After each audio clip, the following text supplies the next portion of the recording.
남편이 군대에 간 사이 며느리는 시아버지의 보살핌을 받다 임신하게 되고 그렇게 태어난 아기는 너무나 가슴 아픈 사연을 안고 있었습니다. 시골 마을의 오후는 여느 때처럼 평화로웠습니다. 햇살은 나뭇가지 사이로 비껴내리고 새로 뱀 볏짚 냄새가 바람에 실려와 마음을 차분하게 만들었습니다. 마을 끝자락에 낡은 기와집, 시집 온 지 채 1년도 되지 않은 새댁 민서는 강원도 최전방에서 군 복무 중인 남편 준호를 위해 27번째 편지를 정성껏 적고 있었습니다. 준호 씨, 그곳은 춥지 않아요? 저랑 아기는 잘 지내요. 아버님께서 저랑 아기를 정말 잘 챙겨주세요. 하지만 당신이 보고 싶어요. 눈물이 날 만큼요. 준호는 소박한 결혼식을 올린 지 몇 주 만에 입대했습니다. 민서가 임신 사실을 알게 된 것은 그가 낯선 땅에 첫 발을 내디뎠을 때였습니다. 인생에서 가장 아름다운 순간에 멀리 떨어지게 된 두 사람은 손편지로 그리움을 전할 수밖에 없었습니다. 매주 우체국에 가서 편지를 붙이는 것은 민서에게 희망을 지키는 습관이 되었습니다. 그녀는 10년 넘게 아내와 사별하고 홀로 지내온 시아버지 박영감과 함께 살고 있었습니다. 무뚝뚝하고 엄격하기만 하던 분이었지만 며느리가 임신했다는 사실을 알게 된 후 놀랍게 변했습니다. 그는 식사를 정성껏 차려주고 매일같이 유자차를 타주었으며 심지어 밤마다 민서를 위해 부채질까지 해주었습니다. 이웃들은 저 집은 3대에 걸쳐 복을 받았네. 저런 시아버지가 어디 있어라며 칭찬을 아끼지 않았습니다. 민서는 옅게 웃었지만 마음 한편으로는 늘 죄송스러웠습니다. 아무리 잘해주셔도 며느리로서의 예의와 거리를 지키려 노력했습니다. 남편이 없는 상황에서 괜한 구설에 오르고 싶지 않았기 때문입니다. 하지만 그녀가 상상조차 못했던 것은 시아버지의 깊은 눈 속에서 조용히 자신을 향하는 시선에 설명할 수 없는 감정이 싹트고 있다는 것이었습니다. 그녀가 옷을 갈아입을 때면 문가에서 한참을 서성이던 일들, 임신한 며느리가 배가 아플까 걱정된다며 한밤중에 방문을 두드리던 일들. 민서는 부담스러웠지만 그저 내가 너무 예민하게 구는 것이라 스스로를 다독였습니다. 시간은 그렇게 흘러갔고 편지는 계속 보냈지만 답장은 오지 않았습니다. 우체국에서는 이유를 모른다고 했습니다. 부대로 전화를 걸면 당직병의 짧은 목소리만 들려올 뿐이었습니다. 박준호 훈련병은 훈련 중이라 전화를 받을 수 없습니다. 민서는 불안해지기 시작했습니다.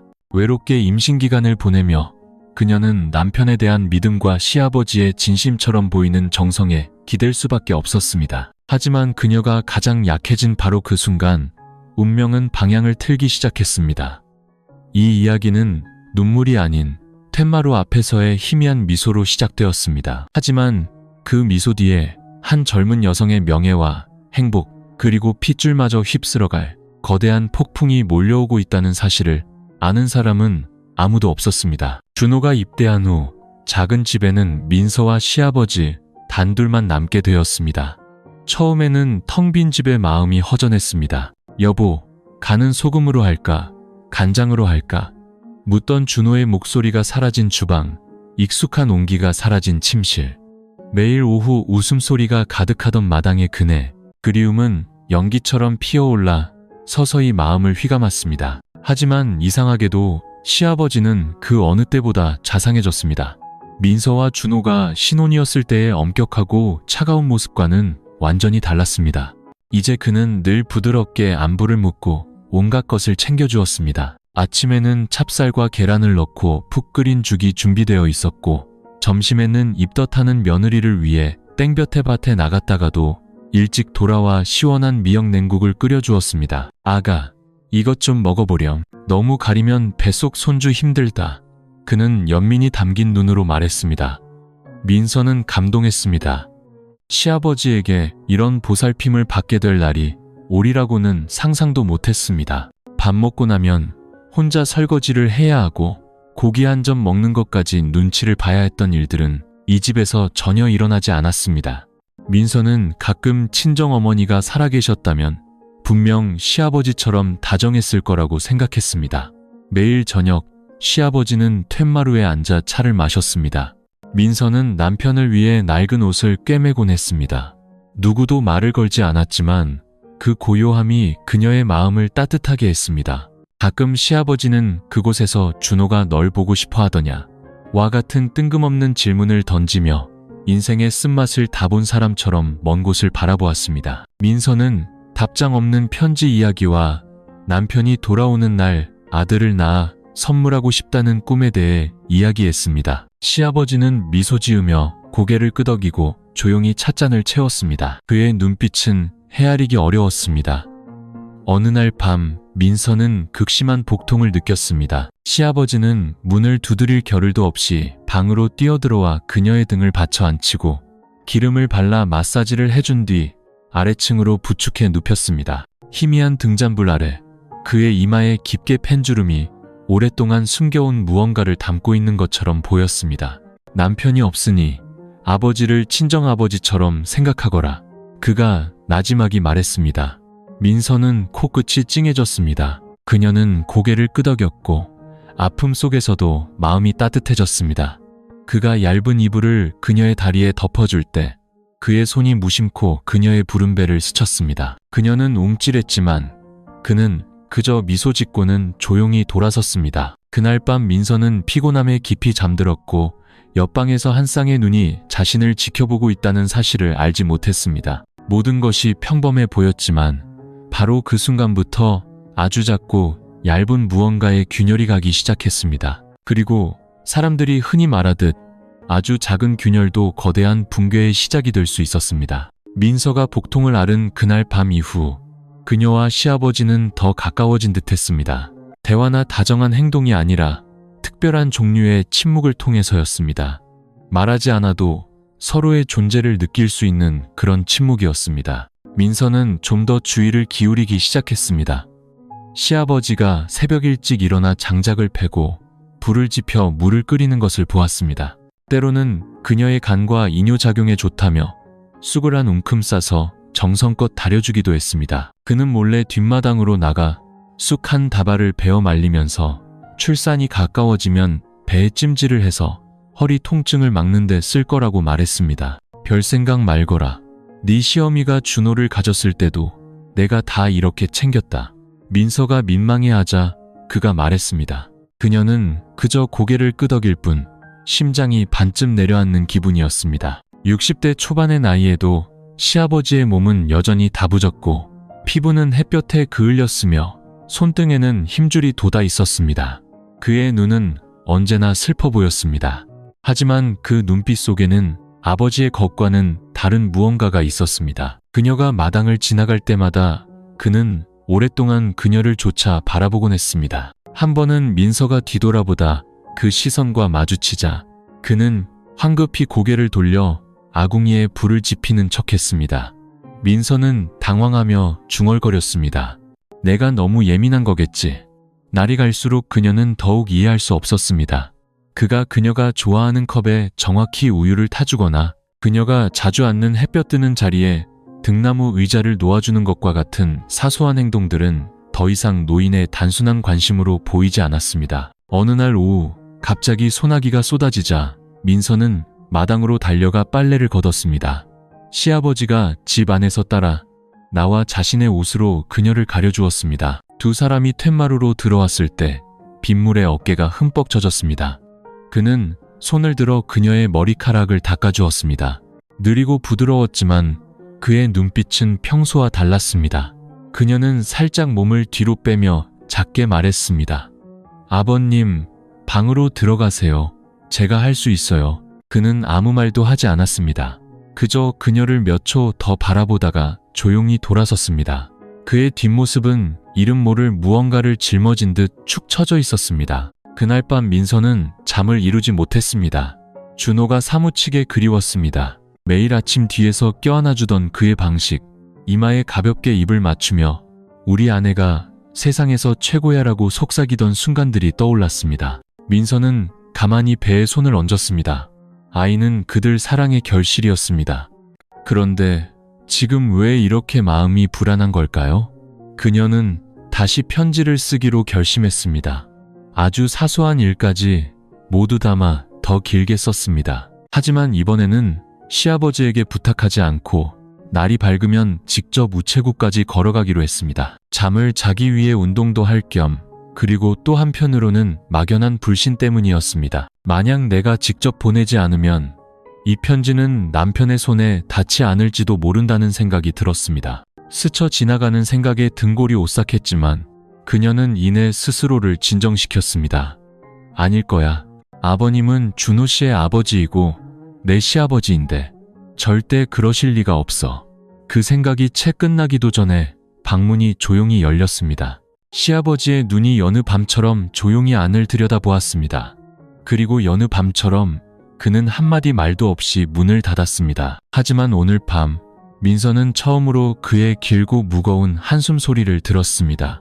마치 가장 깊은 슬픔을 삼키는 듯한 소리였습니다. 다음날 이른 아침 시아버지가 밭에서 잡초를 뽑고 있을 때 민서는 조용히 가방을 챙겨 서둘러 집을 나섰습니다. 제법 부른 배 때문에 걸음은 느렸지만 눈빛은 평소와 달리 단호했습니다. 그녀는 시아버지에게 알리지 않았습니다. 자신이 어디로 가는지 그가 알기를 원치 않았습니다. 마음속에서 의심이 자라고 있었기 때문입니다. 생각하는 것만으로도 죄책감이 드는 그런 의심이었지만 믿음에는 이미 금이 가기 시작했습니다. 면 소재지 우체국에 도착한 민서는 안면이 있는 여직원에게 조용히 물었습니다. 저기요, 뭐 좀 여쭤볼게요. 몇 달 동안 24단에 있는 남편에게 편지를 보냈는데 답장이 없어서요. 혹시 반송된 편지가 있는지 확인해 주실 수 있나요? 여직원은 발송대장을 뒤적이다 고개를 저었습니다. 반송된 편지는 없는데요. 우리 우체국에서는 계속 정상적으로 발송하고 있어요. 예전에 임신하신 뒤로는 아버님께서 대신 붙여주셨죠? 민서는 잠시 멈칫했습니다. 시아버지가 친아버지라고 말한 적은 없지만 직원이 안면이 있다 보니 그렇게 생각하는 것도 이상하지는 않았습니다. 민서는 어색하게 웃으며 감사 인사를 하고 무거운 마음으로 집으로 돌아왔습니다. 지난 2달 가까이 그녀는 시아버지가 나가는 길에 붙여달라며 편지를 건넸던 것을 떠올렸습니다. 그를 믿었기 때문에 그가 자신을 친딸처럼 아껴준다고 생각했기 때문입니다. 하지만 만약 집에 돌아온 그녀는 시아버지가 닭장 뒤에 있는 틈을 타몰래 그의 방으로 들어갔습니다. 서랍장은 잠겨있지 않았습니다. 그녀는 떨리는 손으로 낡은 서류 뭉치 사이를 뒤졌습니다. 낡은 서류 더미 속에서 그녀의 눈은 익숙한 편지 봉투를 보고 멈췄습니다. 자신의 글씨체였습니다. 준호에게 쓴 편지였습니다. 한 번도 보내지 않은 채 그대로였습니다. 그녀는 몸을 떨며 다음 장을 넘겼습니다. 2번째, 그리고 3번째 편지. 총 5통의 편지. 그녀가 남편에게 보낸 모든 것이 시아버지의 서랍 속에 잠들어 있었습니다. 우표조차 떼지 않은 채였습니다. 그녀는 그 자리에 얼어붙었습니다. 문 쪽에서 들려오는 무거운 발소리에 그녀는 쏘스라치게 놀랐습니다. 시아버지는 언제부터 거기서 있었을까요? 그의 눈에는 분노도 부끄러움도 없었습니다. 그저 고요할 뿐이었습니다. 그녀는 뒤로 물러서며 편지 뭉치를 깨져버린 믿음처럼 꼭 껴안았습니다. 왜 편지를 안 보내셨는지 알고 싶어요. 민서의 목소리가 메었습니다. 시아버지는 한숨을 쉬며 시선을 아래로 떨구었습니다. 준호가 훈련에 집중해야 한다고 생각했다. 편지를 너무 자주 쓰면 집 생각에 집중을 못할 테니. 이유는 그럴듯하게 들렸지만 민서의 마음은 받아들일 수 없었습니다.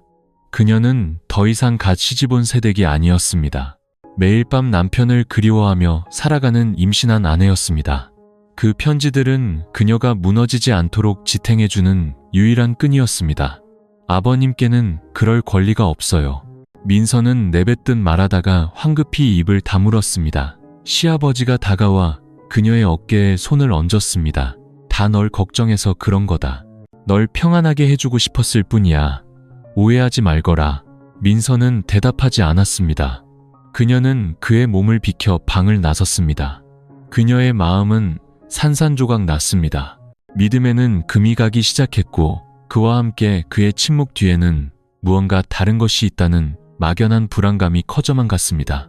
이름 붙일 수는 없지만 생각할 때마다 등골이 서늘해지는 무언가였습니다. 서랍장에서 남편에게 보낸 편지들을 발견한 그날 오후 이후 민서는 모순된 상태로 살아가기 시작했습니다. 더 이상 자신의 집에서 편안함을 느끼지 못했습니다. 밥상에는 여전히 그녀가 좋아하는 반찬이 차려졌고 시아버지는 매일 저녁 숙차를 끓여주었지만 더는 입맛이 돌지 않았습니다. 그의 눈빛은 여전히 부드러웠지만 그녀는 더 이상 미소로 화답할 여유가 없었습니다. 밤이 되면 민서는 도저히 잠을 이룰 수 없었습니다. 임신 7개월에 접어들어 배는 무거워지고 허리는 쑤셨습니다. 베개를 높이 쌓아야 겨우 눈을 붙일 수 있었습니다. 하지만 그녀를 잠 못 들게 하는 것은 배가 아니라 머릿속을 맴도는 불안감이었습니다. 여러 밤 그녀는 복도에서 누군가 조용히 걸어다니는 발소리를 들었습니다. 어떤 밤에는 그 발소리가 그녀의 방문 바로 앞에서 오랫동안 멈췄습니다. 노크도 부르는 소리도 없이 그저 침묵만이 흘렀습니다. 민서는 소름이 돋아 숨을 죽인 채 가만히 누워 있었습니다. 문을 열 용기도, 누구냐고 물어볼 용기도 없었습니다. 그저 시아버지가 화장실에 가다가 이상한 소리를 듣고 확인하는 것이라고 믿고 싶었습니다. 하지만 마음 깊은 곳에서는 믿음의 균열에서 싹튼 씨앗처럼 두려움이 조용히 자라나고 있었습니다. 또 다른 날, 잠을 자던 그녀는 누군가 자신의 다리를 만지는 듯한 느낌에 소스라치게 놀라잠에서 깼습니다. 그녀는 벌떡 일어나 불을 켜고 주위를 둘러보았습니다. 방은 그대로였고 문도 잠겨 있었지만 베개는 흐트러져 있었고 이불에는 평소와 다른 주름이 잡혀 있었습니다. 그녀는 그저 꿈일 뿐이라고 스스로를 안심시켰습니다.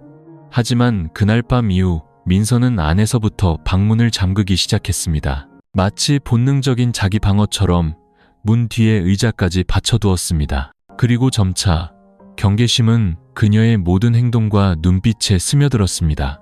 시아버지가 안부를 물어도 짧게 대답하며 명확한 거리를 두었습니다. 시아버지는 그것을 아는 듯했습니다.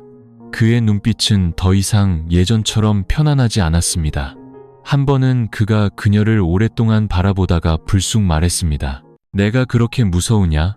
민서는 고개를 들고 경계하는 눈빛을 숨기지 않았습니다. 아버님, 제가 다른 생각 안 하게 해주세요. 분위기는 무겁게 가라앉았습니다. 그날 밤, 민서는 몇 달 만에 처음으로 일기를 썼습니다. 그녀는 마음속 응어리를 쏟아내듯 자신을 위해 글을 썼습니다. 준호 씨, 보고 싶어요. 매일 밤 당신 꿈을 꿔요. 하지만 저를 가장 두렵게 하는 건 우리가 멀리 떨어져 있다는 사실이 아니라 제가 아버지라고 부르는 사람과의 거리감이에요. 그 눈빛이 무서워요. 무언가 아주 가까이 다가오고 있는데 어떻게 맞서야 할지 모르겠어요. 그녀는 일기장을 덮었고 눈물이 손등위로 떨어졌습니다. 그날 밤 문 밖에서 또다시 발소리가 들렸습니다. 하지만 이번에는 발소리가 오래 머물지 않았습니다. 스쳐 지나가더니 툇마루 쪽으로 사라졌습니다. 문틈으로 스며드는 바람이 소름 끼치게 차가웠습니다. 민서는 일어나 작은 창문 너머를 내다보았습니다. 시아버지가 평소처럼 밤에 조용히 앉아 차를 마시고 있는 모습이 보였습니다. 하지만 평소와는 달리 이번에는 그가 그녀의 방문 쪽으로 얼굴을 돌리고 있었습니다. 그의 눈빛은 더 이상 흐릿하지 않았습니다. 깊고 뚫어질 듯하며 무언가를 계산하는 듯한 눈빛이었습니다. 매일 밤 방문을 잠그기 시작한 후 민서는 조금이나마 잠을 잘 수 있었습니다. 하지만 그녀의 잠은 늘 선잠이었고 피로했습니다. 그녀는 마치 줄타기를 하는 것처럼 위태롭게 살았습니다. 한쪽에는 남편에 대한 그리움이, 다른 한쪽에는 그녀를 경계하게 만드는 행동을 보이는 남자와 매일 마주해야 하는 극도의 긴장감이 있었습니다. 어느 날 오후 비바람이 지나간 뒤 지붕의 기와 몇 장이 날아갔습니다. 민서는 방에 비가 셀까 걱정되어 의자를 밟고 올라가 다락에 있던 큰 대야를 놓으려고 했습니다. 배가 많이 불러 몸이 무거워진 탓에 제대로 서 있기가 힘들었습니다. 잠시 서 있었을 뿐인데 비틀거리다 그만 타일 바닥으로 넘어지고 말았습니다. 쿵 하는 큰 소리에 밖에서 일하던 시아버지가 달려들어왔습니다. 그는 그녀를 일으키며 허둥지둥 물었습니다. 세상에, 괜찮으냐? 배는 안 아프냐? 피는 안 나고? 민서는 얼굴이 창백해진 채 땀을 비오듯 흘렸습니다. 그녀는 떨면서 고개를 저었지만 말이 나오지 않았습니다. 그는 그녀를 침대에 눕히고 양손에 기름을 발라 마사지를 해주었습니다. 심지어 그녀의 배에 귀를 대고 태동을 확인하려 했습니다. 안 되겠다. 당장 보건소에 가야 해. 그가 겁에 질린 목소리로 소리쳤습니다. 가는 길에 그는 우통을 벗은 채 그녀를 업었습니다. 비옷은 한 사람만 가릴 수 있었기 때문입니다. 부슬부슬 내리는 비에 두 사람은 흠뻑 젖었습니다. 민서는 그의 어깨에 머리를 기댄 채 너무 지쳐 눈을 뜰 수도 없었습니다. 그의 손은 그녀의 손을 아주 꽉 잡고 있었습니다. 처음에는 걱정 때문이라고 생각했지만 오토바이를 타고 보건소에 도착해서도 그는 손을 놓지 않았습니다. 간호사가 나오고 나서야 그는 마지못해 손을 놓았습니다. 그의 눈에는 두려움과 아쉬움이 섞여 있었습니다. 의사의 진찰 결과 다행히 가볍게 삐었을 뿐 태아에게는 영향이 없다고 했습니다. 민서는 안도의 한숨을 내쉬었습니다. 하지만 그녀가 진료실을 나왔을 때 시아버지는 다시 한번 그녀의 손을 잡았습니다. 이번에는 아무런 이유가 없었습니다. 아버님, 괜찮으세요? 그녀가 물으며 살짝 손을 빼려 했습니다. 그는 침묵하다가 말했습니다. 네가 넘어지는 걸 봤을 때 정말 이렇게 무서웠던 적은 처음이야. 너와 손주에게 무슨 일이라도 생길까봐 견딜 수가 없었다. 목이 맨 진심 어린 말이었지만 그가 그녀의 손을 꽉 쥐는 방식에 민서는 등골이 오싹해졌습니다. 그날 밤 집에 돌아와 그녀는 먼저 씻었습니다. 밖으로 나왔을 때 그는 여전히 툇마루에 앉아 기다리고 있었습니다.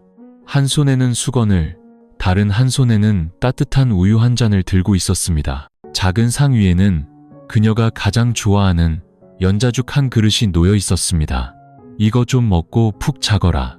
그는 그녀의 눈을 똑바로 쳐다보지 않고 말했습니다. 민서는 고개를 끄덕이며 거절하기가 민망했습니다.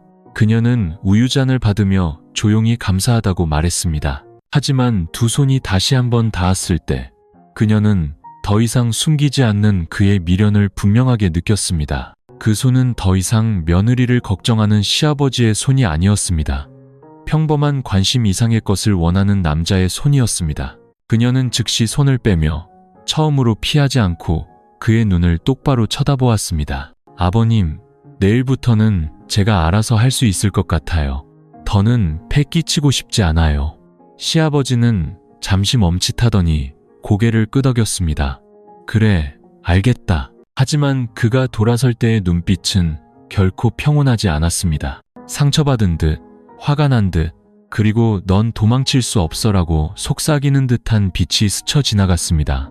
그 첫 번째 손길을 민서는 결코 잊지 못할 것입니다. 그것은 단순한 신체 접촉이 아니라 이미 깨져버린 경계의 명백한 신호였습니다.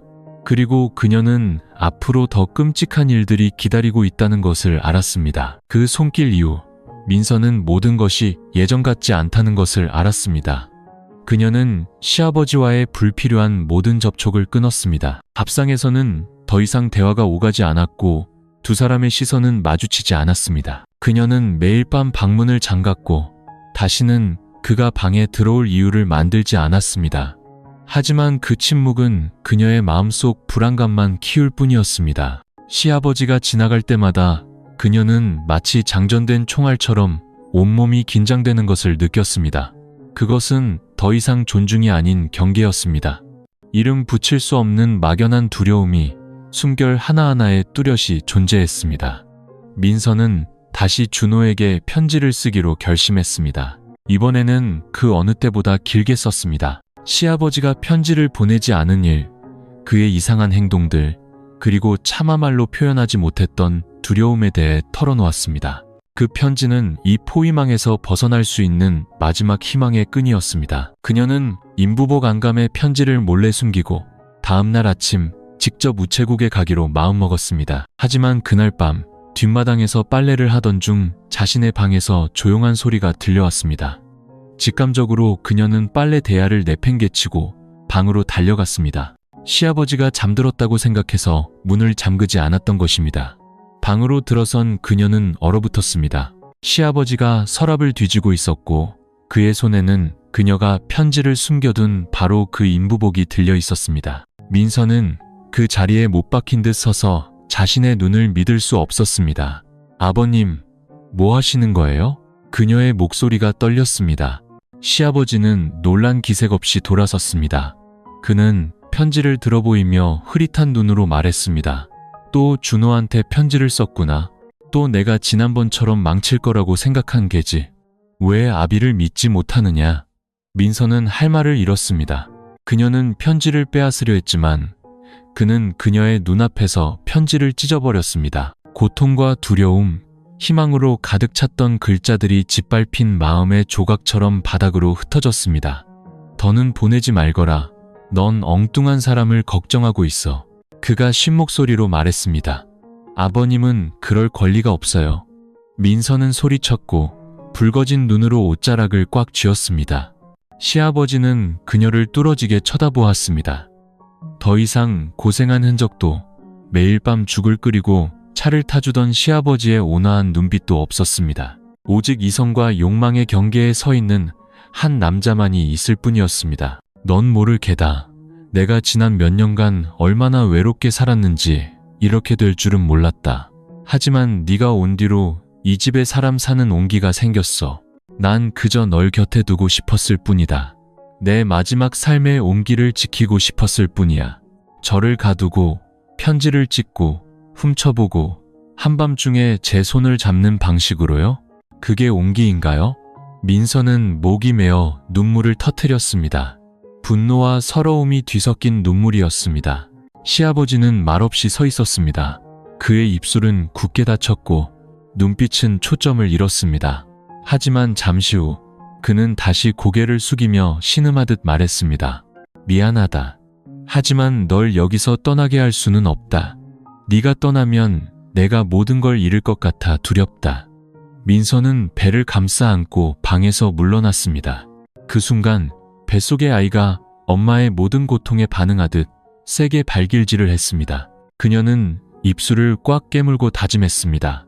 이곳을 벗어나야 한다고, 무슨 수를 써서라도 그 편지를 보내야 한다고. 그날 밤 그녀는 처음으로 편지를 2통 썼습니다. 한 통은 일기장에 넣어 잠가두었고 다른 한 통은 작게 접어 시아버지가 절대 건드리지 않을 거라고 확신하는 생리대 포장지 안에 숨겼습니다. 그녀는 잠들지 않았습니다. 날이 밝기를 기다렸습니다. 이것은 더 이상 편지를 보내는 일이 아니었습니다. 믿음과 통제, 도리와 욕망, 그리고 연약한 한 여자와 시아버지라는 무서운 이름을 가진 남자 사이의 전쟁이었습니다. 그날 밤 비가 쏟아졌습니다. 마치 한 달치비를 지붕 위에 쏟아붓는 듯한 장대비였습니다. 잿빛 하늘을 가로지르는 번개가 칠 때마다 마을 끝 작은 집이 흔들리는 것 같았습니다. 민서는 방에 누워 이불을 목까지 덮고 배를 감싼 채 마치 자신의 가슴 속에서 울려 퍼지는 듯한 천둥 소리에 귀를 기울였습니다. 그녀는 잠들지 않았습니다. 잠들 수 없었습니다. 시아버지가 편지를 찢은 후 그녀는 쇠창살 없는 감옥에 갇힌 신세가 되었습니다. 낮에는 평온한 척했지만 밤이 되면 몰래 문을 걸어 잠그고 의자로 문을 막았습니다. 그녀는 내일 아침 비바람이 몰아쳐도 조용히 마을을 떠나 옆 도시에 있는 친정으로 갈 계획을 세웠습니다. 걸어서라도 가야 했습니다. 문틈으로 바람이 윙윙거리고 낡은 기와지붕 위로 빗방울이 장단을 맞추듯 떨어졌습니다. 방 안의 등불이 깜빡이다가 퓨즈가 나간 듯 꺼져버렸습니다. 모든 것이 어둠에 잠겼습니다. 바로 그때 뒷문이 열리는 소리가 들렸습니다. 아주 가볍고 느린 발소리였습니다. 그녀는 벌떡 일어나 떨리는 손으로 휴대폰을 찾았지만 배터리는 이미 오후에 꺼져 있었습니다. 소리치려 했지만 목이 메어 소리가 나오지 않았습니다.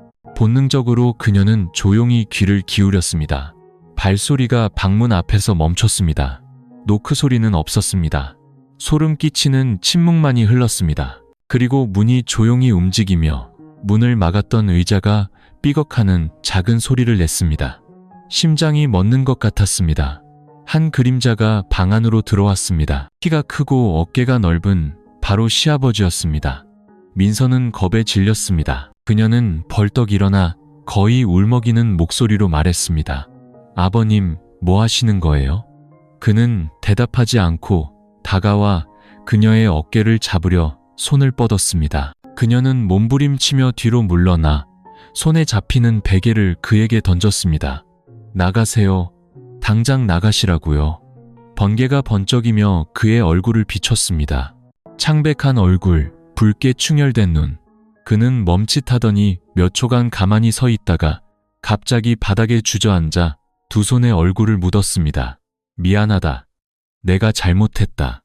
민서는 그 자리에 얼어붙었습니다. 어떻게 해야 할지 몰라 서 있는 동안 눈물이 조용히 뺨을 타고 흘렀습니다. 시아버지는 정말로 울고 있었습니다. 그의 몸은 어린아이처럼 흐느낌에 떨렸습니다. 그는 말했습니다. 내가 너무 외로웠다. 몇 년을 그림자처럼 살았어. 강한 줄 알았는데 이렇게 약해 빠진 놈일 줄이야. 널 무섭게 하고 싶진 않았지만 나 자신을 주체할 수가 없었다. 민서는 고개를 돌렸습니다. 그녀의 마음은 두려움, 분노, 연민, 실망이 뒤섞여 가슴에 커다란 응어리로 남았습니다. 마침내 그녀는 강철처럼 단호한 목소리로 말했습니다. 잘못하신 걸 아시면 멈추세요. 저는 아버님 아들의 아내예요. 아버님의 친손주를 베고 있다고요. 제발 모든 것을 돌이킬 수 없게 만들지 마세요. 그는 고개를 들지 않은 채 침묵했습니다. 잠시 후 그는 일어나 조용히 방을 나갔습니다. 문이 닫혔고 이번에는 안에서 잠기지 않았습니다. 비는 여전히 그치지 않았지만 민서의 방 안에서는 그보다 더 잔혹한 폭풍이 휩쓸고 지나갔습니다. 그녀는 침대에 누워 마치 안에서 몸을 웅크리고 있는 작은 생명을 보호하려는 듯 배를 감싸 안았습니다. 마음속으로 조용히 말했습니다. 아가야, 엄마가 약속할게. 무슨 일이 있어도 모든 걸 걸어서라도 끝까지 널 지켜줄게. 첫 아이를 낳은 지 3개월 후 민서는 몸에 이상한 변화를 느끼기 시작했습니다. 자주 메스껍고 피곤했으며 아랫배가 살짝 팽팽해지는 느낌이 들었습니다. 처음에는 출산 후유증이려니 하고 애써 버텼지만 몸은 점점 더 이상해졌고 여자의 직감은 무언가 잘못되었다고 말해주고 있었습니다. 더 이상 미룰 수 없었던 민서는 버스를 타고 군 병원으로 향했습니다. 결과를 기다리는 동안 그녀는 아이에게 젖을 물리며 온갖 부정적인 생각을 떨쳐내려 했었습니다. 걱정할 이유가 없었다. 갓 출산했고 남편은 여전히 강원도에 있었다. 모든 것은 그저 내가 너무 예민하게 생각하기 때문일 거라고. 하지만 의사가 초음파 결과지를 들고 심각한 표정으로 나왔을 때 민서는 모든 것이 간단하지 않다는 것을 알았습니다. 임신 8주 정도 되셨네요. 의사의 담담한 목소리에 민서의 심장이 멎는 것 같았습니다. 그럴 리가요. 그녀는 창백해진 얼굴로 내뱉었습니다. 의사는 그녀를 살피며 물었습니다. 출산 후에 관계를 가진 적이 있으신가요? 생리는 다시 시작했고요. 민서는 대답하지 않았습니다. 온몸이 마치 찬바람을 맞은 듯 차가워졌고 머릿속이 어지러웠습니다. 모든 장면이 기억 속을 스쳐 지나갔습니다. 정전되었던 비오는 밤, 침대 옆에 조용히 서 있던 시아버지의 그림자, 기력이 다해 깊이 잠들었던 날들, 이상한 꿈들, 다음날 아침이면 까닭없이 느껴지던 뻐근한 통증. 그녀는 믿고 싶지 않았지만 몸은 거짓말을 할 수 없었습니다. 민서는 자리에서 일어나 배를 감싸 안고 넋나간 사람처럼 진료실을 나섰습니다. 품에 안긴 작은 아이가 배가 고픈지 칭얼거리며 울었습니다. 그녀는 아이를 꽉 껴안았고 눈물이 아이의 뺨 위로 떨어졌습니다. 막 태어나 체 크지도 못한 아이. 이제 그 아이의 엄마는 이름 붙일 수 없는 상황에서 다시 임신하게 된 것이었습니다. 그녀는 바로 집으로 가지 않았습니다. 길 잃은 사람처럼 주변을 헤맸습니다. 익숙했던 길이 낯설게만 느껴졌습니다. 바람이 푸른 벼들 사이를 스쳐 지나갔지만 그녀는 뼛속까지 시린 추위만 느낄 뿐이었습니다. 머릿속에는 단 하나의 질문만이 맴돌았습니다. 이 아이는 누구의 아이인가? 그녀는 감히 대답할 수도 더 생각할 수도 없었습니다. 하지만 진실은 날이 갈수록 불러오는 배처럼 명백했습니다. 그것은 부정할 수 없는 현실이었습니다. 그녀가 집에 도착했을 때는 이미 칠흑 같은 밤이었습니다. 시아버지는 아궁이에 불을 지피고 있었습니다. 그녀가 아이를 안고 들어서는 것을 보자마자 그는 황급히 달려 나왔습니다. 하루 종일 어딜 갔었느냐. 걱정돼 죽는 줄 알았다. 민서는 대답하지 않고 곧장 방으로 들어가 문을 닫았습니다. 그날 밤 그녀는 밥도 먹지 않고 말도 한마디 하지 않았습니다. 그저 조용히 앉아 아이를 무릎에 안고 마치 내일이면 모든 것이 사라질 것처럼 아이의 머리카락을 부드럽게 쓰다듬었습니다. 그녀는 의사가 8주라는 말을 한순간부터 모든 것이 예전 같지 않다는 것을 알았습니다. 마지막 믿음은 바닥으로 떨어졌고 그와 함께 한 죄 없는 아이가 이전의 출산 상처가 채 아물지도 않은 엄마의 뱃속에서 자라고 있었습니다. 원치 않는 임신 사실을 안고 돌아온 그날 밤 이후 민서는 완전히 변했습니다. 더 이상 반응하지도 않았지만 그녀의 침묵은 그 집안의 공기를 그 어느 때보다 무겁고 숨막히게 만들었습니다. 그녀는 새벽같이 일어나 빨래를 하고 아이의 죽을 끓이고 젖을 먹인 뒤 준호가 매일 오후 장난치던 마당을 몇 시간이고 멍하니 바라보았습니다. 시아버지는 여전했습니다. 여전히 밥을 짓고 안부를 묻고 매일 밤 우유 한 잔을 그녀의 방문 앞에 놓아두었습니다. 하지만 민서는 더 이상 손대지 않았습니다. 그는 그것을 아는 듯했지만 아무 말도 하지 않았습니다. 그저 조금씩 그녀를 관찰할 뿐이었습니다. 그리고 사소해 보이는 행동들이 보이지 않는 올가미처럼 그녀를 옥죄기 시작했습니다.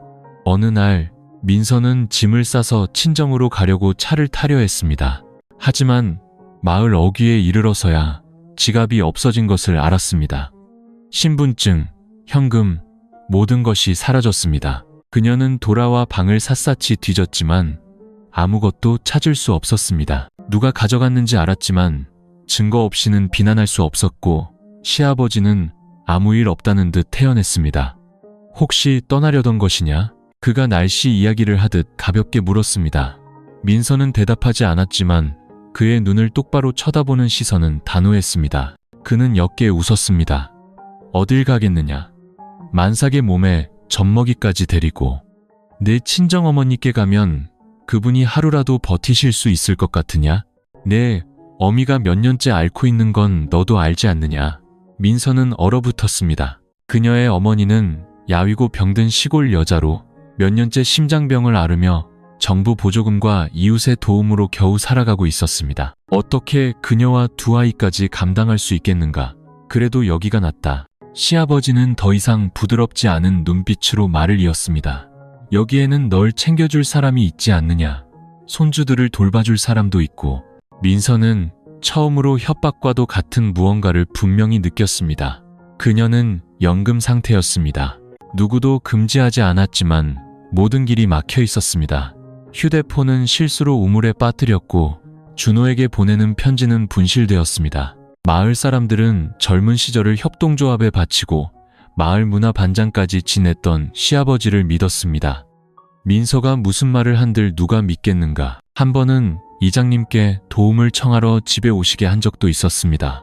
하지만 그가 떠나자마자 시아버지는 문 앞에 서서 나지막하지만 얼음장 같은 목소리로 말했습니다. 온 마을이 수군거리게 만들 셈이냐? 네 남편이 집에 없는 아내가 바람났다는 소문을 듣고 머리에 뿔나게 하고 싶으냐? 그 말은 그녀의 뺨을 때리는 것과 같았습니다. 진실은 감춰지고 고통은 죄로 왜곡되었습니다. 민서는 입을 다물었습니다. 이 작은 마을에서 남자의 명예는 여자의 절규를 묻어버릴 수 있다는 것을 깨달았습니다.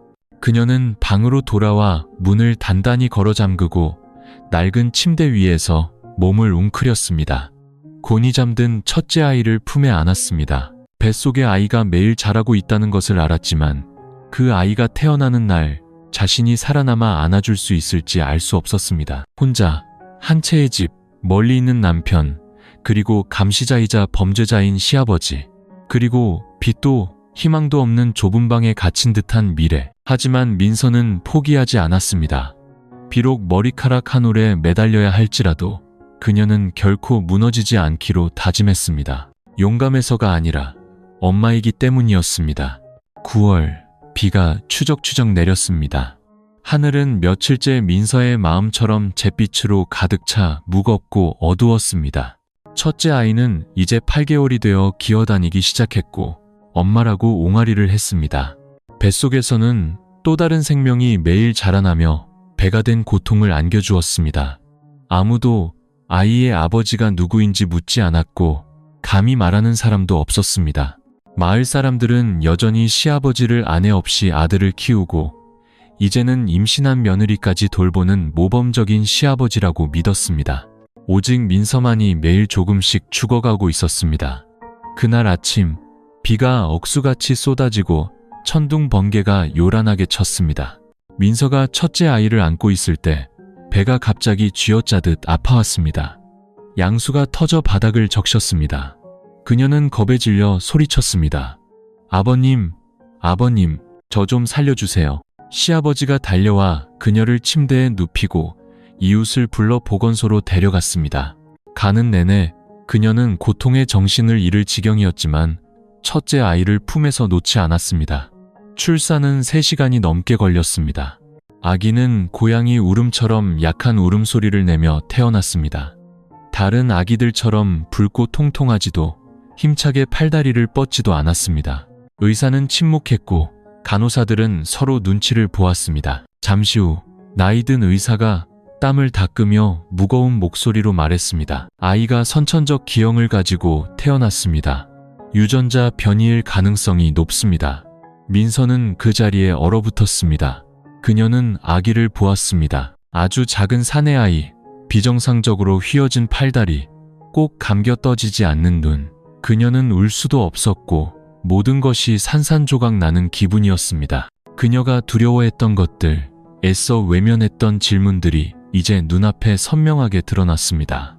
의사가 더 말해주지 않아도 그녀는 이유를 알았습니다.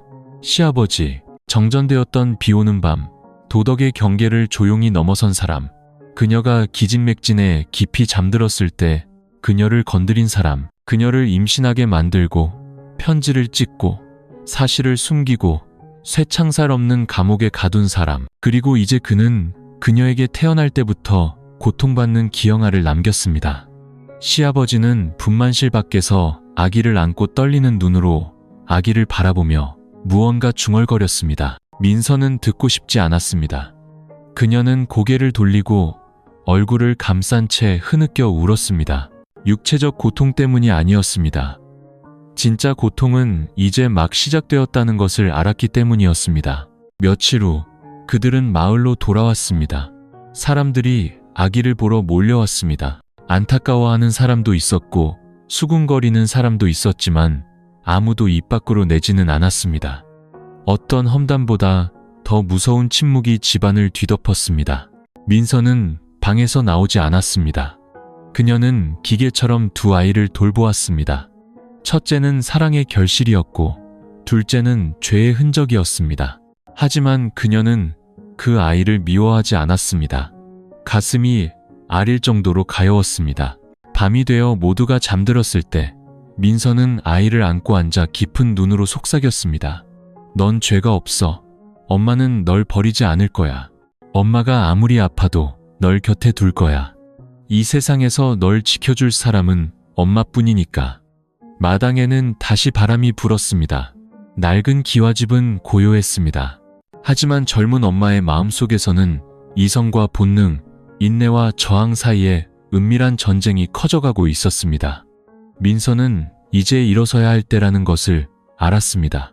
비가 며칠 동안 계속되면서 작은 집은 눅눅한 곰팡내로 가득 찼습니다. 두 아이는 침대 양쪽에 누워 있었습니다. 한 아이는 깊이 잠들었고 다른 아이는 두꺼운 담요 속에서 몸을 웅크리고 있었습니다. 민서는 어둠 속에 조용히 앉아 있었습니다. 눈은 메말라 더 이상 흘릴 눈물도 없었습니다. 기형을 가진 둘째 아이가 태어난 후 시아버지는 민서와 말을 거의 하지 않았습니다. 그는 그녀의 시선을 피했고 방에 들어오지 않았으며 예전처럼 문 앞에 우유잔을 두지도 않았습니다.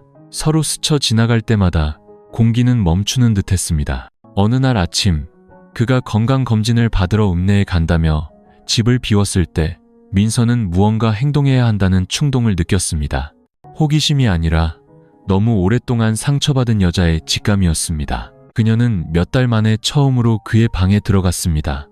모든 것이 홀로 사는데 익숙한 독신 남자처럼 깔끔하게 정돈되어 있었습니다. 하지만 그가 늘 낡은 나무 궤를 두던 안쪽 벽장 구석이 이번에는 마치 서두른 듯 뚜껑이 살짝 열려 있었습니다.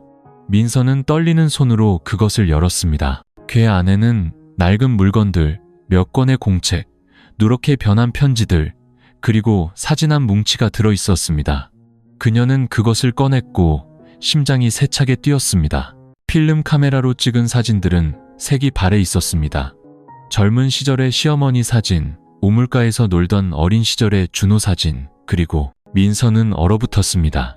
그녀의 손에는 그녀가 잠든 모습의 사진들이 들려 있었습니다. 옆으로 누워 머리는 헝클어져 있고 이불은 흐트러진 모습, 밤에 찍은 사진도 있었습니다.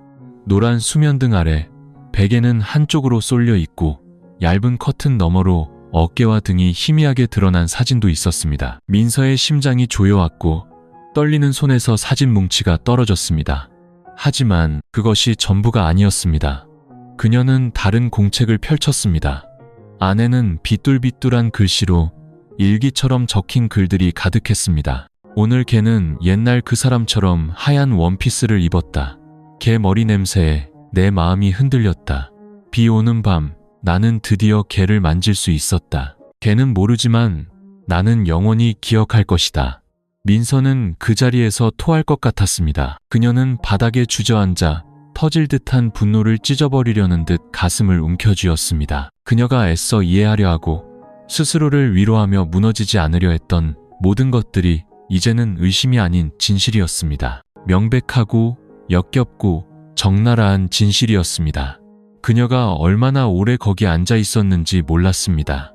다만 일어섰을 때 머릿속은 텅 비어 있었습니다. 사진들은 모두 태워버렸고 일기는 갈기갈기 찢었지만 마음의 상처는 이미 피에 스며들었습니다. 그날 밤 시아버지가 돌아왔지만 민서는 아무 말도 하지 않았습니다. 그녀는 두 아이를 데리고 뒷마당의 낡은 부엌으로 가 그곳에서 잠을 잤습니다. 그는 감히 다가오지 못했고 그녀는 더 이상 그를 인간으로 여기지 않았습니다. 그녀는 소리치지도 때리지도 고발하지도 않았습니다. 하지만 바로 그 침묵이 시아버지를 매일 조금씩 죽어가게 만들었습니다. 그녀는 알고 있었고 그가 저지른 죄의 대가를 매 순간 매분 느끼길 바랐습니다. 내가 당신을 죽일 필요는 없어요. 당신은 남은 숨을 쉬는 동안 스스로 목숨을 끊게 될 테니까. 민서는 마음속으로 그렇게 말하며 두 아이를 안고 잠이 들었습니다. 눈물이 베개를 적셨습니다. 하지만 이번에는 고통 때문만이 아니라 굳은 결심 때문이었습니다. 민서가 인생의 막다른 길에 몰렸다고 생각하던 바로 그때 어느 운명 같은 정오 전화벨이 울렸습니다. 시아버지가 우물에 빠뜨려 고장난 줄 알았던 낡은 휴대폰이었지만 민서는 며칠 전 몰래 수리점에 맡겨두었던 것이었습니다. 벨 소리는 마치 전화를 든 그녀의 손처럼 떨렸습니다. 화면에는 강원도라는 발신지가 표시되었습니다. 그녀는 잠시 망설이다 통화 버튼을 눌렀습니다. 전화기 너머에서 들려오는 목소리는 가슴이 아릴 정도로 익숙하고 따뜻했습니다. 민서야, 나야, 준호야. 그녀의 온몸이 굳었습니다. 목이 메어 몇 초가 지나서야 떨리는 목소리로 대답할 수 있었습니다. 정말 당신이에요? 나야, 나라고, 여보.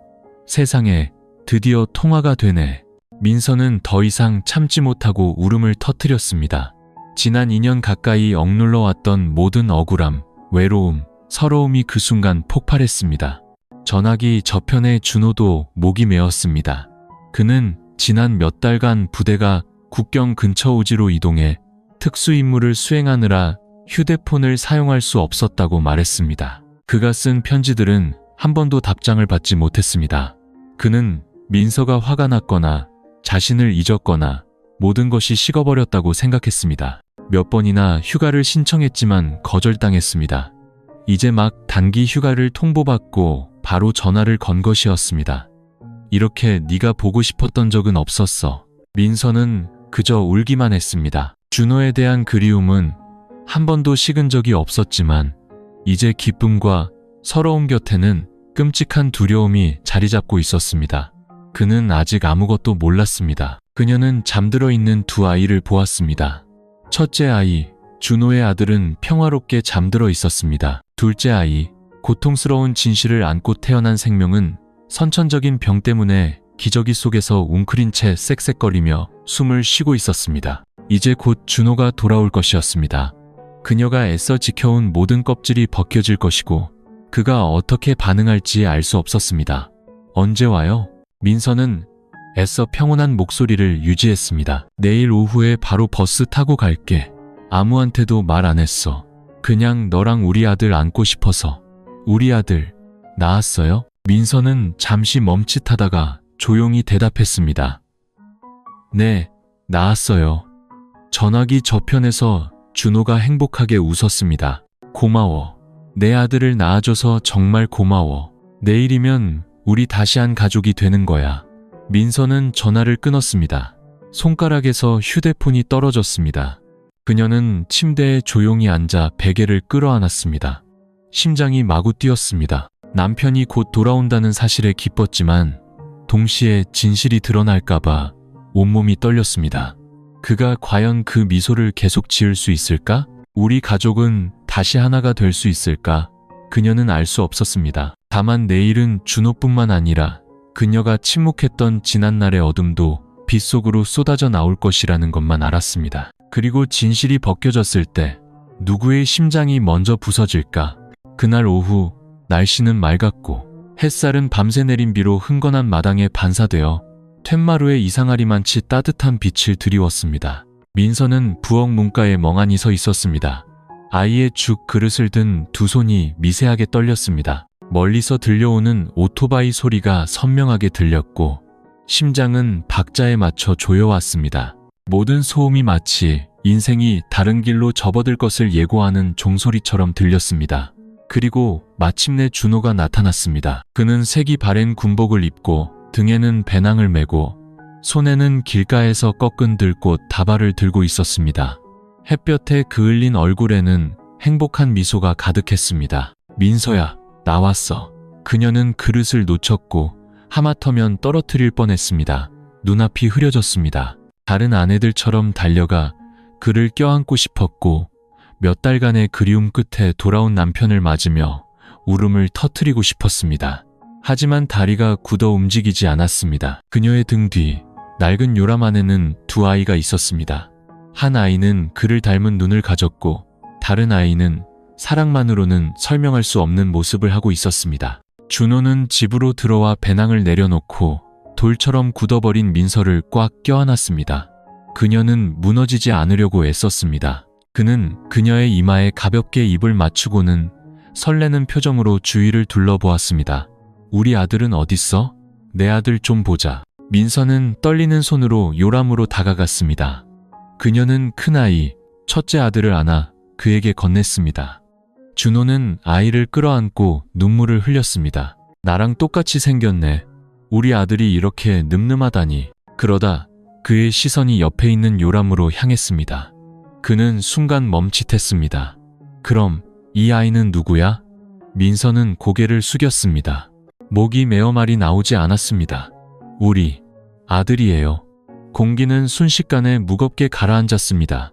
준호는 첫째 아이를 침대에 내려놓고 천천히 다가갔습니다.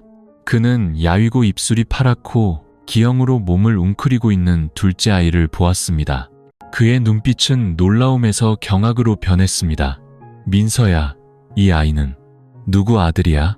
민서는 대답하지 않았습니다. 그녀는 가만히 서서 온몸을 떨었고 두려움이 심장을 옥죄어 숨이 막힐 지경이었습니다. 말해, 준호가 분노에 찬 목소리로 으르렁거렸습니다. 내가 없는 동안 도대체 무슨 짓을 한 거야? 그들 뒤에서 작은 소리가 들렸습니다. 시아버지가 아무 말 없이 조용히 서 있었습니다.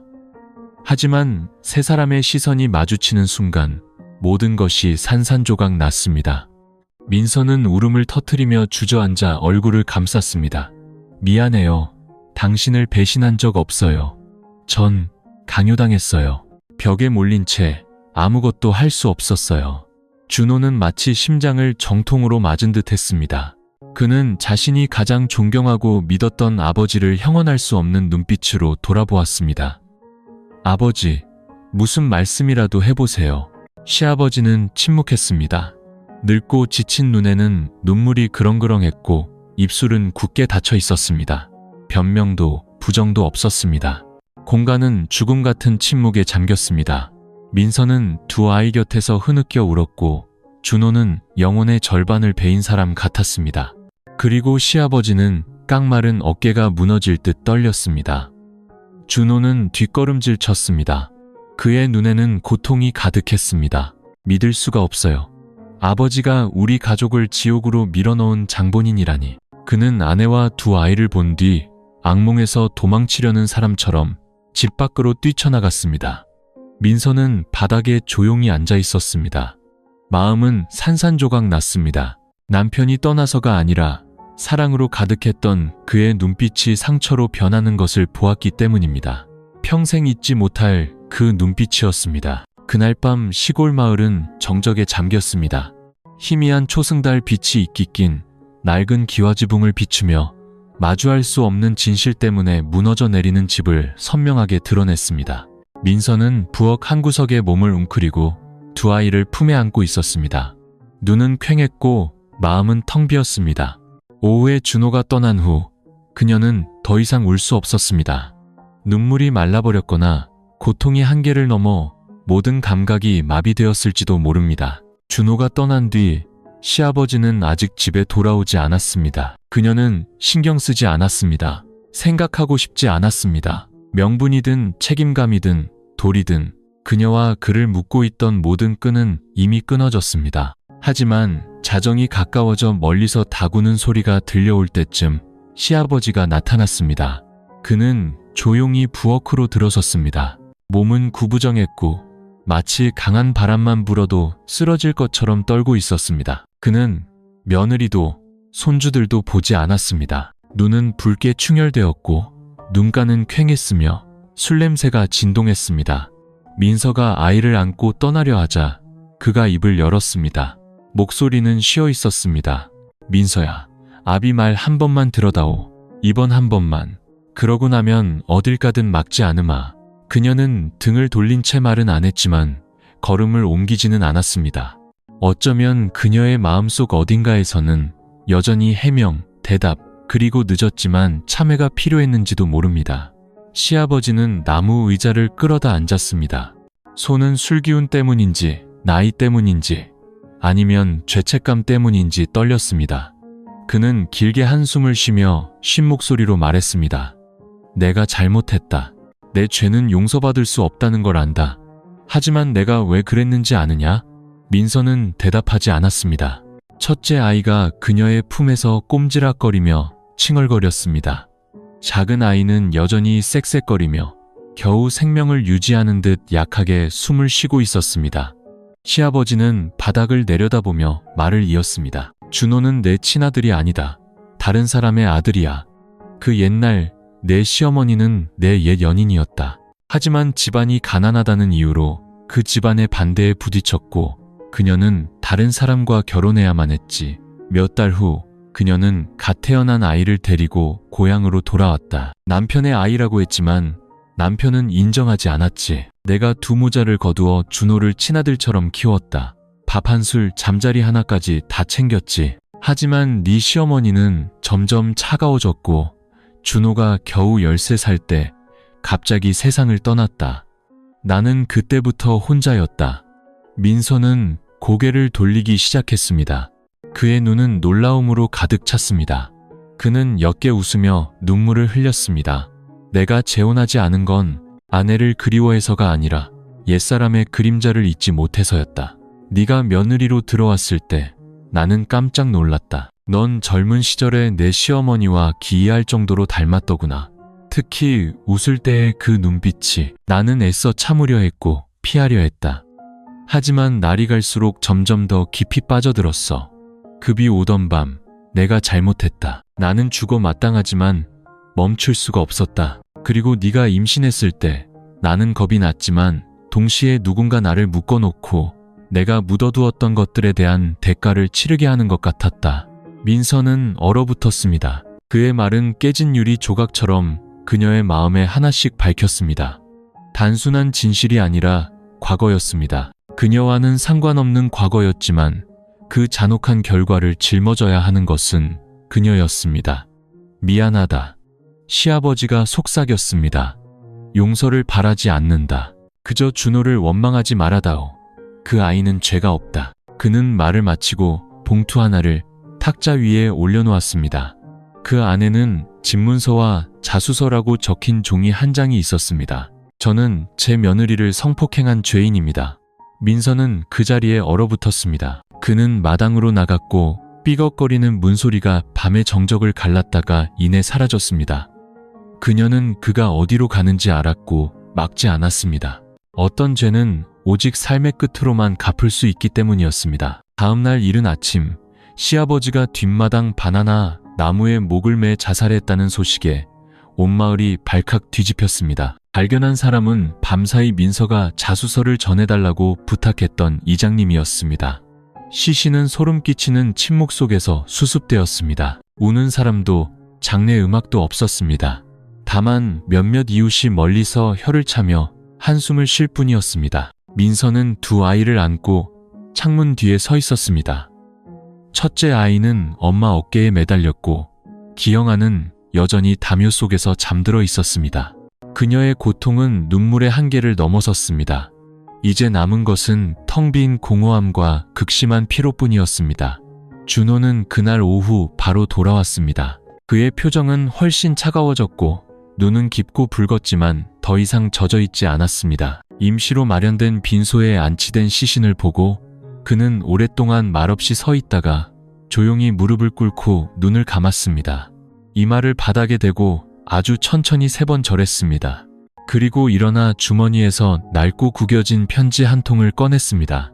아버지가 자신에게만 남긴 유서라고 했습니다.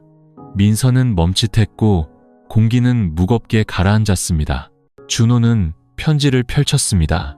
그의 두 손이 떨렸고 눈은 수년간 묻혀있던 비밀의 마지막 껍질을 벗겨내듯 한 줄 한 줄 글자를 훑었습니다. 준호야, 네가 이 편지를 읽을 때쯤이면 나는 더 이상 이 세상에 없겠지. 미안하다. 민서에게 저지른 일뿐만 아니라 네 출생의 비밀에 대해서도. 민서는 쏘스라치게 놀랐습니다. 준호의 얼굴은 돌처럼 굳었습니다. 너는 내 친아들이 아니다. 나는 네 어머니가 너를 임신했을 때 그를 거두어 주었을 뿐 너를 만든 사람은 아니다. 내 어머니는 내 가장 깊은 사랑이었다. 하지만 그녀는 다른 사람을 선택했고 버림받았다. 돌아왔을 때 그녀는 다른 남자의 핏줄인 너를 데리고 있었지. 나는 그녀를 가엾게 여겨 너를 친아들처럼 키웠다. 하지만 내 마음은 결코 편치 않았다. 네가 자라 행복하게 사는 모습을 볼수록 내 마음은 더욱 공허해졌다. 내가 아주 일찍부터 잘못되었다는 것을 알았지만 아무도 모르게 조용히 희생하면 죄도 덜어질 것이라고 애써 합리화했다. 네가 민서와 결혼했을 때 그 아이의 눈빛에 내 심장이 찔리는 것 같았다. 네 어머니와 너무나 잔인할 정도로 닮았더구나. 나는 버텨낼 수 없었다. 그리고 용서받을 수 없는 짓을 저질렀다. 너뿐만 아니라 너무나 착한 며느리인 민서에게도. 너는 나를 경멸하고 저주할 권리가 있다. 하지만 제발 민서는 용서해다오. 그 아이는 피해자다. 이기심과 고집으로 썩어버린 이 집안에서 유일하게 순수함을 지킨 사람이다. 나처럼 살지 말고 네 자식이 자랑스러워할 수 있는 남자가 되어라. 편지는 끝났습니다. 방 안은 숨막히는 침묵에 잠겼습니다. 준호는 주먹을 꽉 쥐었고 온몸이 떨리는 듯 했습니다. 하지만 창백한 얼굴로 두 아이를 마치 자신의 작은 세상을 지키려는 듯 끌어안고 있는 민서를 보았을 때 그는 다가가 무릎을 꿇었습니다. 붉게 충혈된 눈으로 말했습니다. 미안해. 널 혼자 두고 가서, 널 믿지 못해서, 모든 걸 혼자 감당하게 해서 미안해.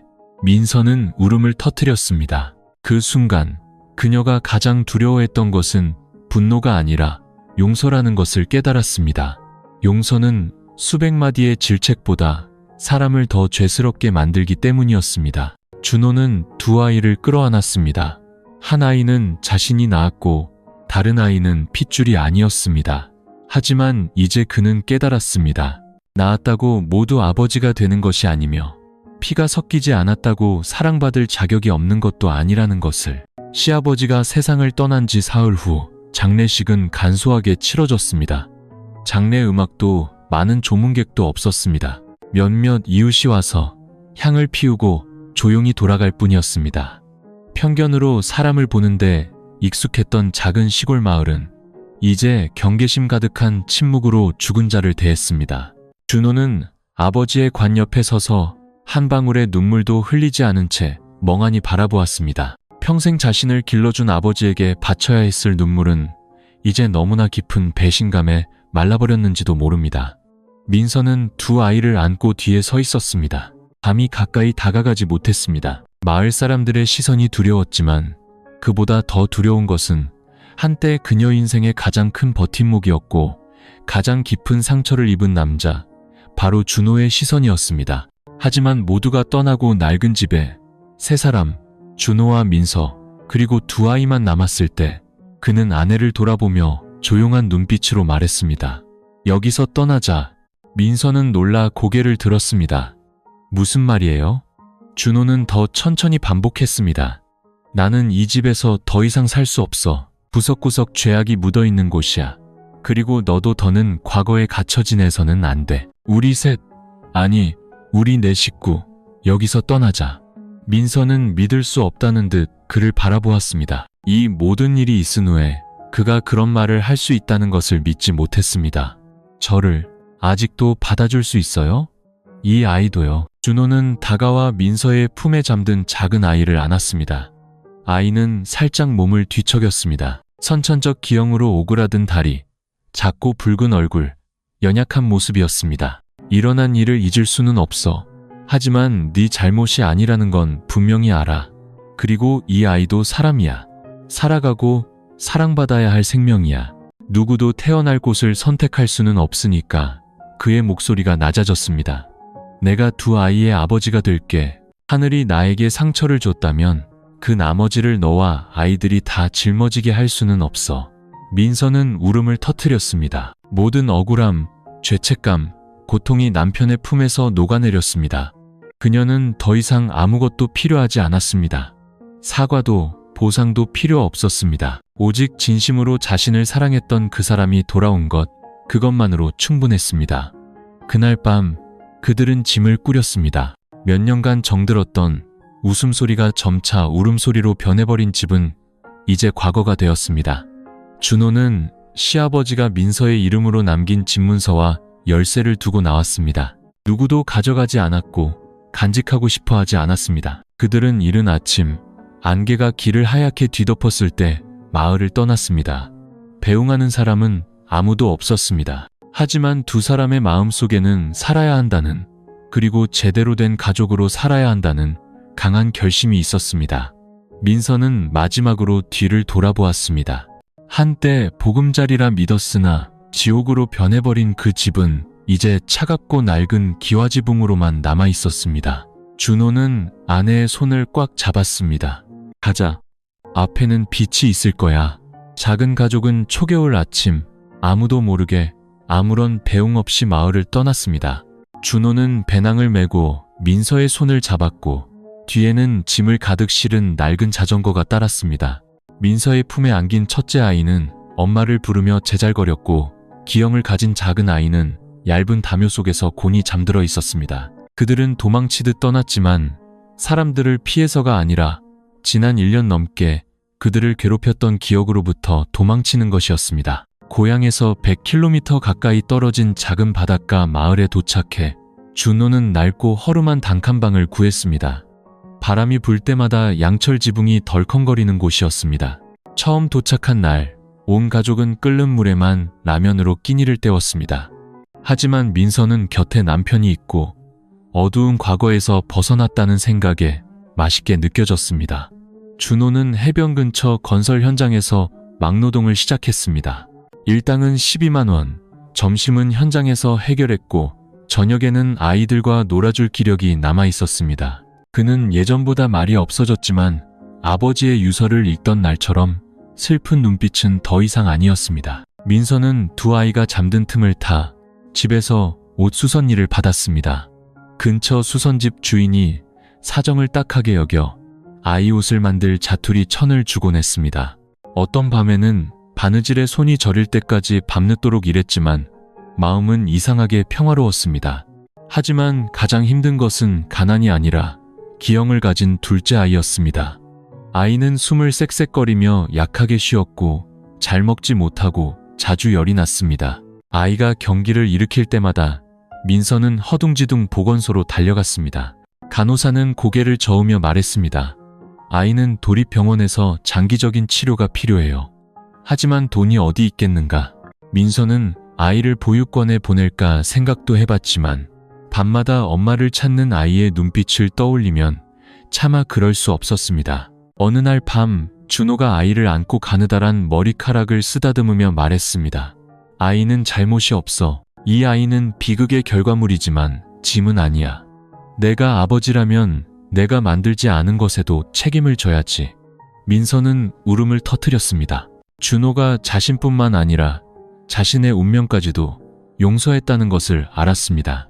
그날부터 매일 오후 준호는 퇴근 후 아이를 데리고 해변으로 나갔습니다. 아이에게 맑은 공기를 마시게 하고 파도 새는 법을 가르치고 아빠라고 부르도록 가르쳤습니다. 민서는 조용히 앉아 작은 옷을 꿰매며 불쌍한 아이에게 기적이 일어나길 마음속으로 빌었습니다. 그들의 삶은 아침에는 기름에 볶은 누룽지를, 저녁에는 고구마 줄기국을 먹을 정도로 가난했습니다. 하지만 그 단칸방에는 오랜 풍파 끝에 처음으로 아이들의 웃음소리가 아빠, 엄마를 부르는 소리가 울려 퍼졌습니다. 그리고 추운 바닷가, 겨울밤, 세 식구가 서로를 껴안고 잠드는 날들이 있었습니다. 때로는 행복이 풍족할 필요는 없었습니다.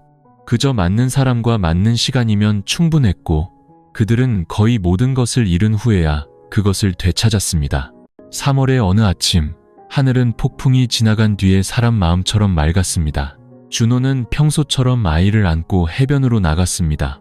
잔잔한 파도가 발에 부딪혔습니다.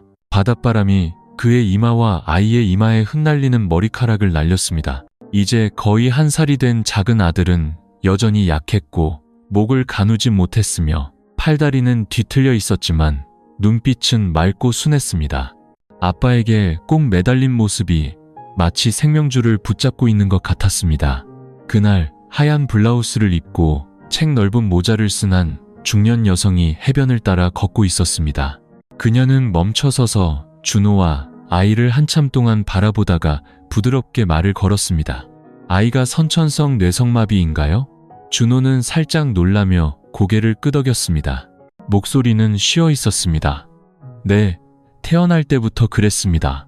의사 선생님이 장기 치료가 필요하다고 했는데 저희 형편이 좋지 않아서요. 여성은 다가와 옆에 있는 돌의자에 앉았습니다. 그녀는 가방을 열어 물병을 꺼내 준호에게 건네며 부드럽게 미소 지었습니다. 저는 이 선생이라고 해요. 예전에 중앙아동병원에서 근무했었죠. 지금은 은퇴하고 옆 동네에서 작은 물리치료실을 열었어요. 아이 같은 경우를 많이 봤는데 희망이 없는 건 아니에요. 준호는 그녀를 바라보았고 눈에는 희망의 빛이 어렸습니다. 정말인가요? 아이를 고칠 수 있다는 말씀이세요? 이 선생은 고개를 끄덕였습니다. 꾸준히 노력하고 올바른 치료와 영양 섭취를 병행하면 적어도 혼자 앉고 먹고 말하는 법을 배울 수 있어요. 보통 아이들처럼 건강해지진 못해도 어느 정도 독립적으로 생활할 수는 있죠. 그 말을 듣자 준호의 눈에 눈물이 글썽였습니다. 지난 몇 달간 그와 민서는 아이를 안고 보건소에서 군립병원까지 이 의사 저 의사를 찾아다녔습니다. 모두 고개만 저을 뿐이었습니다. 하지만 저희 집은 너무 가난해서요. 준호가 목이 메어 말했습니다. 이 선생은 곤히 잠든 아이를 바라보며 낮은 목소리로 말했습니다. 돈은 받지 않겠어요. 그저 아이 부모님이 포기하지만 않으면 돼요. 매주 3번씩 저희 센터로 아이를 데려오세요. 제가 무료로 재활운동을 지도해 드릴게요. 식사나 휴식도 제가 도울 수 있는 만큼 돕겠습니다. 준호는 자신의 귀를 믿을 수 없었습니다. 그는 일어나 고개를 깊이 숙였습니다. 선생님, 감사합니다. 뭐라고 감사를 드려야 할지 모르겠습니다. 이 선생은 손을 저으며 말했습니다. 저도 뇌성마비로 아이를 잃은 적이 있어요. 그 아이를 구하지 못한 게 제 평생의 한입니다. 이제라도 아드님 같은 아이들을 도울 수 있다면 제 자신에게 빚을 갚는 셈치는 거죠.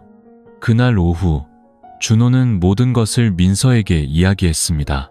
그녀는 흐느껴 울었습니다. 숨막히는 절망 속에서 살았던 몇 달 만에 처음으로 그들은 희미하게 열린 문, 한 줄기 빛을 보았습니다.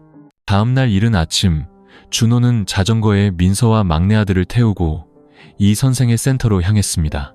진료실은 작지만 깔끔하고 깨끗했습니다.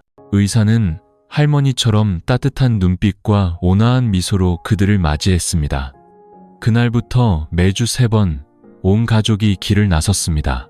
준호는 반차를 냈고 민서는 아이의 우유와 기저귀, 수건을 챙겼습니다. 팔을 뻗고 목을 들고 무릎을 마사지하고 발음을 연습하는 단순한 운동들이 규칙적으로 반복되었습니다. 처음에는 끙끙 앓기만 하던 아이가 점차 소리를 내다가 마침내 아빠라고 말했습니다. 민서는 눈물을 흘렸고 준호는 조용히 웃었습니다. 그들은 앞길이 멀다는 것을 알았지만 더 이상 혼자가 아니라는 것도 알았습니다. 때로는 필요한 순간, 필요한 장소에 나타난 낯선 사람 한 명이 인생 전체를 밝혀줄 수도 있었습니다. 시간은 조용히 흘러 이 선생을 만난 지 벌써 8개월이 지났습니다. 규칙적인 치료, 지루할 정도로 반복되는 운동, 고통 속에서 아이가 내지르던 흐느낌, 그 모든 것이 이제 서서히 결실을 맺고 있었습니다. 초가을의 어느 아침, 햇살이 단칸방 앞마당에 노랗게 쏟아질 때 민서는 빨래를 하다가 집안에서 아이가 분명하게 부르는 소리를 들었습니다. 엄마. 그녀는 잘못 들었다고 생각했습니다. 물에 젖은 손 그대로 그녀는 심장이 터질 듯 뛰어 집 안으로 달려갔습니다. 그녀의 막내 아들, 의사도 고개를 저으며 희망이 없다고 했던 그 아이가 돗자리 위에서 몸을 일으켜 요람을 붙잡고 다시 한번 입을 열었습니다. 엄마. 민서는 주저앉아 아이를 품에 안고 한 번도 울어본 적 없는 것처럼 울었습니다. 아이가 태어난 이후 이렇게 분명하게 엄마라고 부르는 소리를 들어본 적이 없었습니다. 수많은 밤을 새웠고 수없이 아이를 안고 병원을 다녔고 등 뒤에서 수많은 수군거림을 견뎌냈습니다. 이제 그 모든 것이 두 글자의 부름 속에 녹아내렸습니다. 그날 오후 준호가 퇴근하자 민서는 행복에 젖어 붉어진 눈으로 그 사실을 전했습니다. 준호는 아무 말 없이 그저 조용히 아이를 안고 오랫동안 머리를 쓰다듬었습니다. 아이는 아빠를 올려다보며 입을 삐뚤게 벌려 웃었습니다. 그 미소가 온전하지 않고 두 눈의 크기가 달랐지만 준호에게는 그것이 세상에서 가장 아름다운 미소였습니다. 이 선생도 소식을 듣고 기뻐했습니다. 그녀는 말했습니다. 이건 기적이 아니에요. 두 분의 끈기가 얻어낸 보상이죠. 사랑 속에서 자란 아이는 절대 절망하지 않아요. 그날 이후 모든 것이 변하는 듯 했습니다. 민서는 더 자주 웃기 시작했습니다. 더 이상 누군가 문을 두드리는 소리에 놀라지 않았고 경계심 가득한 눈으로 다른 사람을 보지 않았습니다. 그녀는 아이를 공원으로 데리고 나가 잔디 위를 기게 하고 새소리를 듣게 하고 다른 아이가 다가오면 박수를 쳐주었습니다. 준호는 여전히 막노동을 했지만 이제는 건설팀 반장이 되었습니다. 사람들은 아내를 아끼고 두 아이를 키우며 성실하게 일하는 그를 좋게 보았습니다. 매달 그는 따로 저축을 하며 비가 와도 물이 새지 않는 작은 집을 갖는 날을 꿈꿨습니다. 그리고 아이는 아빠를 부를 줄 알게 되었고 손을 잡고 일어설 줄 알게 되었고 배고플 때 울 줄 알게 되었고 엄마가 자장가를 불러줄 때 조용히 귀 기울일 줄 알게 되었습니다. 또래 아이들처럼 뛰지는 못했지만 아이에게는 순수한 눈빛과 해맑은 미소 그리고 진심으로 사랑해주는 가족이 있었습니다. 어느 날 밤 민서는 아이의 손톱을 깎아주며 부드러운 목소리로 말했습니다. 아가, 아니? 옛날에 엄마는 널 포기할 생각도 했었어. 하지만 그때 너의 약한 울음소리가 엄마를 붙잡았단다. 이제 엄마는 알아. 네가 엄마 인생을 망치러 온 게 아니라 사랑과 희생에 대한 교훈을 가르쳐 주러 왔다는 걸. 아이는 그녀를 보며 킥킥 웃었습니다. 민서는 부서졌지만 매일 조금씩 회복되고 있는 삶의 한 조각을 껴안 듯 아이를 꼭 끌어안았습니다. 작은 단칸방에서 삶은 여전히 힘들었지만 그들의 마음속에서는 한때 산산조각 났던 가족이 사랑하는 법, 치유하는 법, 그리고 어둠 속에서 태어났을지라도 햇살 아래서 자랄 수 있다는 믿음을 다시 배우고 있었습니다. 그해 여름 2년간 쉼없이 일하고 저축한 끝에 준호는 부부의 이름으로 된 첫 번째 집문서를 손에 쥐었습니다. 푸른 소나무가 우거지고 매일 저녁 붉은 노을이 지는 바다 근처의 작은 땅이었습니다. 얼마 후 단층 집이 세워졌습니다. 크고 화려하진 않았지만 튼튼하고 따뜻했습니다. 연한 하늘색으로 칠해진 벽, 새로 얹은 양철 지붕, 안에는 작은 방 2개와 부엌, 그리고 민서가 직접 키운 허브 화분을 걸어둘 툇마루가 있었습니다. 준호는 그 집을 재생의 집이라고 불렀습니다. 이사 온 날, 온 가족은 새 타일 바닥에 둘러앉아 소박한 식사를 했습니다. 배춧국, 생선조림, 소금에 절인 가지 반찬뿐이었지만 마치 설날처럼 즐거웠습니다. 첫째 아들은 온 집안을 뛰어다니며 외쳤습니다. 엄마, 우리 새집 진짜 넓다. 이제 기어다니고 붙잡고 설 줄 아는 막내 아들은 형을 따라가겠다며 소리쳤습니다. 민서는 창가에 서서 노는 두 아이를 바라보며 눈시울을 붉혔습니다. 준호가 다가와 아내의 손을 가볍게 쥐었습니다. 봤지? 우리 절망의 구렁텅이에서도 다시 일어설 수 있었어. 민서는 조용히 고개를 끄덕였습니다. 바람에 머리카락이 가볍게 날렸고 마음이 가벼워졌습니다. 모든 치욕과 고통, 어두웠던 비 오는 밤들, 수군거림과 따가운 시선들, 이제는 모두 예시하기가 되었습니다. 과거는 더 이상 그들을 지배할 수 없었습니다. 현재는 그들이 눈물과 맞받고 얻은 선물이었기 때문입니다. 해가 질 무렵 민서는 아이를 안고 툇마루로 나와 준호와 함께 야자수 너머로 지는 해를 바라보았습니다. 이제 막내 아들은 비록 발음은 서툴렀지만 엄마, 아빠를 분명하게 부를 줄 알았습니다. 그 부름은 마치 아이가 사랑받고 다른 아이들처럼 살아갈 자격이 있다는 것을 확인시켜주는 것 같았습니다. 준호는 공사장에서 얻어온 낡은 나무 판자로 툇마루 옆에 작은 그네를 만들었습니다. 매일 저녁 그는 아이를 그네에 태우고 밀어주며 노래를 부르고 옛날 이야기를 해주었습니다. 옛날에 아빠 엄마는 정말 힘들었단다. 민서는 꽃을 심었습니다. 그녀는 말했습니다. 예전에는 내가 다시 꽃을 심을 수 있을 거라고는 상상도 못했어요. 하지만 이제 매일 아침 화초에 물을 줄 때마다 그녀는 자신의 마음도 새싹처럼 피어나는 것을 느꼈습니다. 한 번은 예전 땅 주인이 들러 두 아이를 보고 농담 삼아 물었습니다. 큰애는 아빠를 닮았고 작은애는 누굴 닮았나? 민서는 순간 멈칫했지만 준호는 두 아이를 모두 품에 안고 미소 지으며 말했습니다. 엄마를 닮았어요. 제가 아는 가장 강인한 여자를요. 그 대답에 남자는 웃음을 터뜨리고는 침묵했습니다. 그리고 민서는 고개를 돌려 서둘러 눈물을 닦았습니다. 이번에는 감사의 눈물이었습니다. 그날 밤 새집에서 두 아이가 깊이 잠들었을 때 준호는 민서를 가까이 끌어당겼습니다. 속삭이는 목소리로 말했습니다. 무너지지 않아줘서 고마워. 민서는 남편을 바라보며 그의 손을 꽉 잡았습니다. 그녀는 더 이상 아무 말도 할 필요가 없었습니다. 과거가 아무리 고통스러웠을지라도 가족이라는 두 글자를 이길 수는 없었기 때문입니다. 인생은 때로 큰 충격이 아니어도 우리를 무너뜨립니다.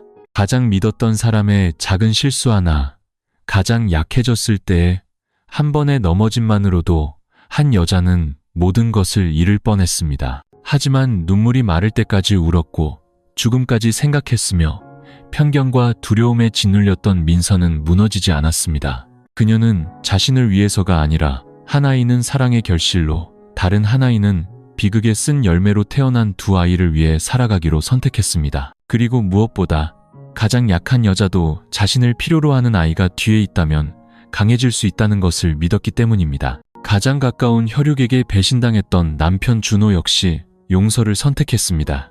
쉽거나 약해서가 아니라 일어난 일의 본질을 꿰뚫어 볼 만큼 너그러웠기 때문입니다. 아내는 가해자가 아닌 피해자였습니다. 그리고 다른 아이는 비록 자신의 피가 섞이지 않았을지라도 사랑받아야 할 무고한 생명이었습니다. 사람들은 흔히 핏줄이 가족이라고 말합니다. 하지만 준호는 그 반대를 증명했습니다. 가족은 혈연이 아니라 사랑하고 책임지기로 선택하는 데 있었습니다. 그리고 이 모든 비극을 초래한 시아버지는 자신이 감당할 용기가 없었던 죄책감 속에서 스스로 생을 마감했습니다. 그것은 가장 큰 벌이 아니었습니다. 진짜 벌은 아들의 실망 어린 시선, 며느리의 차가운 침묵, 그리고 작은 아이가 결코 할아버지라고 부르지 못할 울음소리 속에 있었습니다. 이 이야기는 죽음이나 복수로 끝나지 않습니다. 아이들의 웃음소리와 용서, 그리고 폐허 속에서 다시 피어난 믿음이 있는 작은 집으로 끝을 맺습니다. 모든 고통은 결국 지나가기 마련입니다. 사람이 증오 속에 자신을 가두지만 않는다면 결국 가족이란 항상 평온한 곳은 아니지만 아무리 황폐해져도 한 줄기 사랑만 남아있다면 다시 세울 수 있는 곳입니다. 남겨진 메시지는 이것입니다. 누구도 자신이 태어나는 방식을 선택할 수 없지만 누구나 자신이 살아가는 방식을 선택할 권리가 있습니다. 행복은 우리가 겪었던 과거에 있는 것이 아니라 그것을 극복하고 앞으로 나아가는 방식에 있습니다. 여자는 엄마가 되면 아무리 약해도 상상할 수 없을 만큼 강해집니다. 그리고 때로는 용서하는 사람이 약한 자가 아니라 어떤 상처는 스스로 달래지 않으면 평생 자신을 옭아매는 족쇄가 된다는 것을 아는 사람입니다.